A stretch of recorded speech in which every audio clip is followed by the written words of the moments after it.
We are extremely pleased that you are here. It is good to come together for the purpose of co-creating. Do you agree? You are knowing what you are wanting. It is an evolving thing, yes. Are you appreciating the contrast of your time and place? Not so much, eh? Well, we don't have a lot of time together tonight, but it is our desire. You're always asking us if we have any, and we do. It is our desire that by the time that we wrap this up, that when we ask you, are you appreciating the contrast of your time and place, that you will say, without lying, yes. Because it is our knowing that the contrast that so often you think you could do well without is what helps you as a leading edge creator to focus your specific and important intention here. You are so much more than most of you know. You are magnificent in your flesh, blood, and bone bodies. You are. But you are source energy projected here. Sometimes, as we visit with you, we can feel that you have but a spattering of an idea of who you are. You are so good at interpreting your time-space reality through your physical senses that you do not realize that you are vibrational beings, that you are energy mostly, and that what you are interpreting through your seeing and hearing and so on is vibrational interpretation. And you're good at it, and you do it collectively and a sort of consensus among you, so much so that you begin to state your unequivocal reality. But we want you to realize that there is much more that is vibrationally going on than you can see with your physical senses. And when you acknowledge that you are a vibrational being, and you begin to use your sense of emotion in order to understand your vibrational relationship with the larger part of you, then your physical life experience takes on a whole new look. You are source energy in physical bodies, but you know, it's not like so many of you think. You know that you are here, and you call yourself alive because you're here, as if we are dead because we are not here. And we are wanting you to know that there is no dead. We call it croaking. We try to be as disrespectful as we can. There is not dead. There is only life and more life. And the larger part of the life that is you is non-physically focused. You are not non-physical and then physical, as in dead and then alive and then dead again. You are alive always. You are non-physical energy. And when you make the decision from that non-physical place to project a part of you here into this physical experience, a part of you is what comes, and the larger part of you remains non-physically focused. You over time have called that many things. You call it source or soul or God. We want you to understand that it is the larger part of you. It is the eternal evolving part of you. And it will always be, and it will always be joyful, and it is ever expanding, and it is expanding largely as a result of that which you are about here in this physical time-space reality. It's so important what you do, but in your humbleness you often do not recognize that. So you are non-physical energy, and a part of you comes forth into this physical body, and here you are, you don this personality, you know who you are, and you begin to explore this dreaded contrast that we were talking about earlier, where you are weighing the pros and the cons, the pluses and the minuses. You know what you don't want, and you know that whenever you know what you don't want, whether you speak it or not, there is an equal knowing of what you do want. You cannot know what you don't want without knowing what you do want. And if you don't like something a little bit, then you do want something a little bit. And if you really don't want something a great deal, then you really do want something a great deal. The contrast helps you to focus. And as creators, and that's who you are, as creators who have come forth to this leading edge time-space reality for the purpose of taking thought beyond that which it has been before, for the purpose of the joyous expansion, as you came forth into these physical physical bodies, your exploration of knowing what you don't want helps you to identify what you do want. And when that takes place, whether you call it a conscious or an unconscious level, a rocket of desire, so to speak, emanates from you. And that rocket of desire is followed. It's seen, it's understood, it's agreed upon, because Source knows, you ought to know. Who would know better what would be an advantage to you? Even if you were a one-celled organism in the ocean, you are having a experience, you are experiencing your perception, and your perception is always, because we are all selfishly oriented, because we cannot see other than through the eyes of self. You are selfishly acknowledging, whether you speak it or not, what would be an improvement. And Source not only takes note, but becomes the vibrational equivalent of that.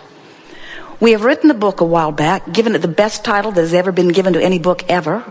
It's called Ask and It Is Given. Originally we asked for a longer title. It went like this. So you are source energy and you are swirling in this non-physical ethers, and then you project a part of you into the physical, and then you bang around in the physical and you weigh the pros and the cons and pluses and minuses, and you know what you don't want, you know what you do want, and then you send out rockets of desire. And when you send out a rocket of desire, Source then follows the rocket of desire and becomes the vibrational equivalent of it, and then all you have to do is become a vibrational match to the vibrational thing that you've already become. But they said it was too long.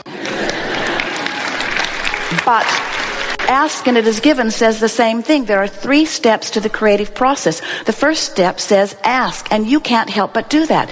You do it all day, every day. You cannot help but live life and observe and participate without coming to clear conclusions all day, every day of what would be a little bit better, or a lot better in some cases. And as this desire emanates from you, Source gives undivided attention to your newly defined desire and holds it in what we lovingly like to refer to as a vibrational escrow. You know, all this stuff that you see around you that you call physical in nature, manifested, real life reality you call it, all of that was thought first. Do you know that this time-space reality, before it existed, was an idea from the non-physical? And any thought that is thought upon longer eventually takes form and eventually becomes manifestation. And so it is true for all of you. So here you are now on this leading edge of this magnificent platform of creating, where so much creation has happened before you came into this particular personality. And here you are refining it still further. We want you to leave your humility aside and begin to accept the worthiness and the power and the reason of your beingness, because you came with great reason, and your reason is to decipher and discern and decide and expand. And from our non-physical perspective, there are not words that are adequate enough to express our appreciation for that which you are in the expansion of all that we know to be. So here you are in your physicalness, exploring. You know what you don't want, you know what you do want. And as you send forth these rockets of desires, and as Source becomes the vibrational equivalent of it, sometimes, in fact most often, you do not go with your new idea. In other words, you beat the drum of, I don't have enough money, I don't have enough lover, I don't have enough land, I don't have enough oil, I don't have enough, I don't have enough, I don't have enough, I don't have enough money, I don't have enough money, I don't have enough money, I don't have enough. We're beating your drum. I don't have enough money. We are not beating your drum. We are mocking the drum you beat. I don't have enough money, I don't have enough money. While the Source within you, every time you don't have enough money, you ask for more, and we're not kidding you. The Source within you beats a different drum, so to speak. The Source within you is saying, there is more available, all things are possible, whatever you want, it's all lining up. If you could just have your lackful experience, which would cause you to ask, and then if you could just turn your undivided attention toward what you're asking for and get inside the feeling place of this swirling vortex of creation, you would have everything that you ask for in very short order. There is a buffer of time between the inception of the idea, between the asking and the allowing. But step 1, you ask. Step 2, it is answered, and it is answered immediately, vibrationally. But you must become a vibrational match to what you are asking for, or you do not let it in. To receive it or allow it, you must find the vibrational equivalent of what you're asking for. So in your need for something, it is such a different vibration, that need. need. You feel it in your stomach. That need for something is such a different feeling than appreciation of having it. When you are a vibrational match to the having of something, it must come. Law of attraction says that it must come. So law of attraction, the most powerful law in the universe, the manager of all things in the sense that it is bringing together those vibrations that are matching, says that which is like unto itself is drawn.